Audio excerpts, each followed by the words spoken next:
Morning, Comms Club. Quick video today. I don't normally do the videos in portrait, but this is really important because this video is all about how to physically stand when you speak. Now, the videos that I've posted so far in the group have been all about how to step into your confidence and own the conversations that you're having so that you have the best chance of generating the outcome that you want.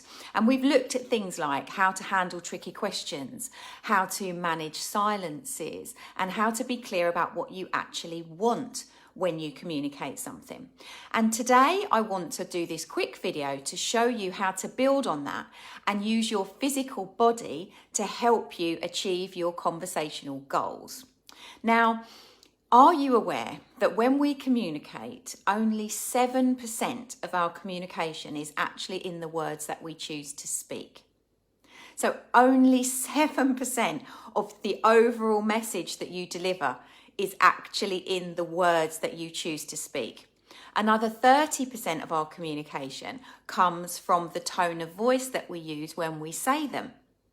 And I think so many of us would agree that it's so much easier to understand where someone's coming from when you are having a conversation with them in person, because you can hear the inflection and the tone of their voice.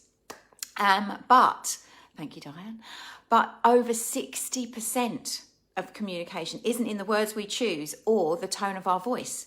So how are we communicating that? 60% of our communication is from those subtle signs and signals that we give people that we're talking to with our face and our body. Now, I'll deal with your face another day, but today I want to show you how to combine a physical presence that adds to what you're saying and doesn't detract from it. Because I'm sure that you've spoken to people, I know that I have, where they'll say one thing and their face is telling me something entirely different. I remember my son being much younger and desperate to drink lemonade. And eventually we let him taste lemonade after this big build-up and him being so sure he'd love it. And, the reaction on his face, it was like he was sucking lemons. And I remember saying to him, "So what do you think?" And obviously his ego got in the way. He was about 8 and he was like, "Yeah, it's really nice. Yeah, that's good. That's good." And I said to him, "You want to tell your face, because you do not look like how you feel is matching how you are speaking." And there are so many occasions when that's the case. And I don't want your physical body and your stance to let you down when it matters. So here are 3 top tips I'm going to give you as to how to stand when you are having a conversation that's important to you. Now, this conversation might be on a stage in front of an audience, fine. It might be in the playground with a mum who your child has fallen out with and there's a little bit of an awkward conversation to be had. Or it could be with your husband or a child where actually it's really important that you are heard and understood. It doesn't matter, because communication is universal. How you feel when you communicate is really important. So here are my 3 top tips, and this is why I've got the camera on portrait today. I want to talk to you about what you do with your feet. Now, I'm going to demo for you. I'm going to put myself on my lounge carpet. Hold the line, please, caller. Now, I'm hoping that you can still hear me. Send me a thumbs up if you can still hear me from back here. What we are looking to do is to make sure, good, that's a thumbs up. Excellent, there's lots of little Dianes and Sarahs on the bottom of my screen. What I want you to do is to challenge yourself not to speak when it matters and do this. And to be uncomfortable in the point where you get yourself physically into a position where your legs are all over the place, and actually, regardless of the genius that you might be speaking, your legs are saying something about this is not right, I don't feel comfortable. So let me show you what I want you to do. I want you to learn to plant your feet like little roots of an oak tree. So you're going to speak here.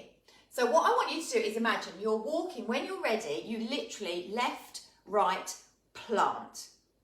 And that, my friends, is the last time that I want you to move your feet when you are having this important conversation. Because the minute that you do something odd with your posture, it feels uncomfortable and you can't maintain it. And what I want you to do is feel super confident. So we walk into wherever, it could be the playground, it could be your kitchen, it could be anywhere, it could be a stage. You walk and then you left, right, plant. And that, we don't move our feet. And you'll notice you can't really do a lot when you don't lift your feet off the floor. Now, if you are a twitcher or a shaker or a toe tapper, that's not going to work in your favour, because that is a distraction to what you're saying up here. So if you are a wriggler, a twitcher, a tapper, what I want you to do is just soften your knees, because it's really hard. If you just unstraighten your leg, you can't tap your toe very easily at all. And actually, it feels really awkward to move your legs. So if you are a jiggler, when you're standing left, right, plant, I just want you to take a slight bend into your legs. The other thing that does is it pushes your shoulders back a bit. And what that does is, good Diane, practice, get up, left, right, plant, bend your knees slightly. And as you don't literally do some sort of crazy, so it's really important I talk to you about this and be doing some sort of half squat like a hobbit. I just want you to take the straightness out of your legs if you are a wobbler. If you're not, and actually you don't find your legs move much naturally when you speak, then just left, right, plant and stay there. Because what that does, it pushes the centre of gravity through your heels. And therefore, to counteract that, good, Emily's doing it on a dog walk. To counteract that, if you plant your feet and push your energy through your heels and not your toes, because when we step forward and put our energy through our toes, our balance is a bit ruined. If your energy is and your balance is pushed through your heels, your shoulders lift back slightly. And what that does is it just calms you and it opens up your chest. And when we've got an open chest, we've got more air that we can use to speak with. And also the impact, we create the impression that we are owning our space, because what we're not doing is we're not in conversation trying to make ourselves smaller. We've got our balance going through our heels, our shoulders are tipped back naturally to counteract that and create a new equilibrium. Therefore, we've got lots of air, and actually our shoulders are back, which says, I'm really comfortable speaking the words that I'm about to say to you. So top tip number 1, plant your feet, left, right, plant, don't move, bend your knees if you need to slightly, and the top half will take care of itself. If you're with me so far, send me a little emoji, give me a thumbs up. Top tip number 2 is, what do we do with our arms? Because equally, there's nothing worse than a bit of this. And equally, we have the pocket fillers. And the minute you start to put your hands in your pockets, you do something really odd with the rest of your body. So what do we do with these? Because what we don't want to do, remember, the purpose of speaking is to connect. You cannot connect with someone when you are also asking them to watch you do some sort of rave-induced dance with your arms. So what I want you to do is think of your arm in 2 parts, okay? The first part we're going to tackle is shoulder to elbow. All I want you to think about when you're having a conversation that matters is just tuck them in. Yeah, so this part of your arm is touching your body, because what it then does is it prevents you from doing this. You tuck them in and they stay by your side. And you know how if you've ever had to present in a group, if there's a podium or a little table or something, you kind of gravitate towards it and hold it because it feels safe. Tucking the top half of your arms into your body has the same effect. It feels like you're giving yourself a little squeeze, a little hug. It doesn't feel, sounds weird, doesn't feel like you're quite as alone as you might feel in that conversation. So this part of your arm, you're just tucking in. And the other thing it stops you from very comfortably doing is shrugging your shoulders, because it just looks like a bit of a contorted weirdness. So relax and use this part of your arms just to give yourself a little confidence boosting hug.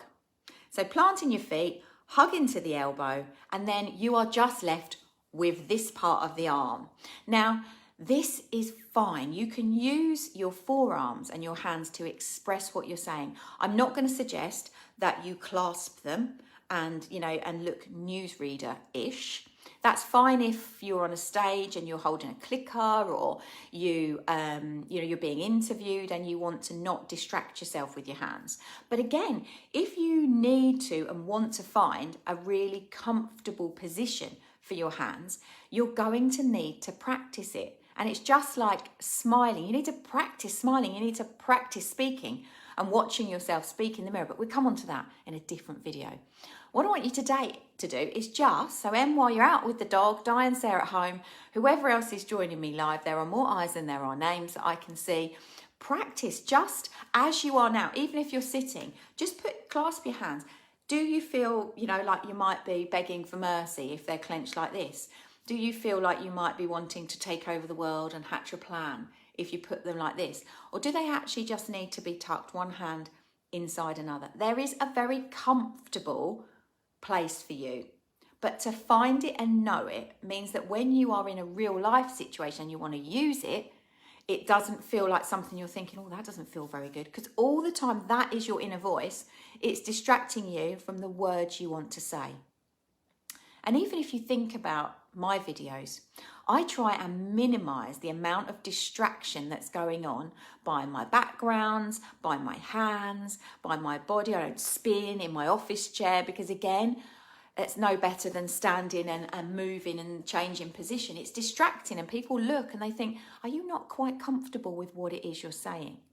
So the whole purpose of using your physical body to aid your communication is to use it to help land the messages you want to share and distract and to stop any other distractions, because you want to be heard and understood. And therefore, when you've just got permission from me to use your forearms to move, all of that calms down and you find yourself naturally either resting your hands gently together or using them to accentuate a phrase or a word that you're using. And this will lift your confidence hugely, because the other thing that it stops you doing, if you can only gently move your forearms, it stops you from fiddling with your hair. I don't know how many of you, I see it on Facebook Lives all the time. People are welcoming, they're out, they're checking the bad selves out in the video to see what they look like in the moment.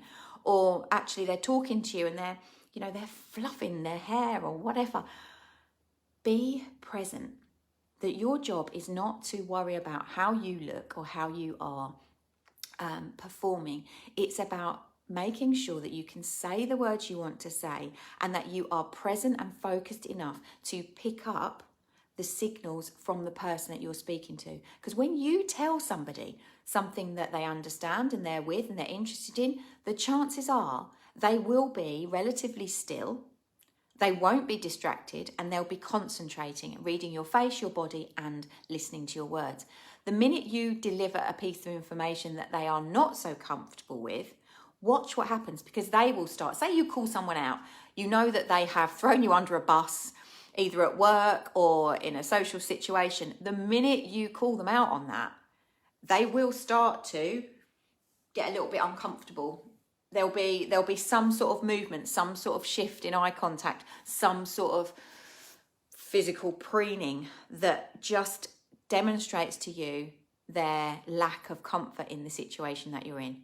Your job is to take away all of those distractions from you so that you give them the best chance of understanding and hearing what it is you've got to say. So those are my top tips. When you're talking about your feet, left, right, plant, balance through your heels so your shoulders are back, your chest is open, and you are commanding your physical space. Secondly, elbow to shoulder, tuck it in, and it feels like you're not alone. You can give yourself a little squeeze, and again, it stops you from trying to make yourself smaller in the moment. And then with your forearms, practice finding a comfortable place for your hands to land. And don't hesitate to use them to express yourself in your conversation. And you'll see you can't reach your hair and you can't fiddle and you can't very easily put your hands in your pockets. So it's really helpful that it minimizes the distraction, because then it allows you to focus. You are present. You stand a much better chance of being heard and understood. And that, my friends, is how to use your physical body to build a little bit more confidence when you speak. There's so much more that I could share with you, certainly about stage presence and formal opportunities to speak. But when we're looking at just stepping that first baby step into confident speaking and communication, I don't want you to find yourself in a situation where your body is telling a different story than what's coming out of your mouth. So let me know in the comments below if you found those tips useful, and I'm going to go and take my shoes off. Right, I'll be back later in the week to talk about how to use your face when you speak to your advantage. I look forward to seeing you in a couple of days. Okay, bye for now.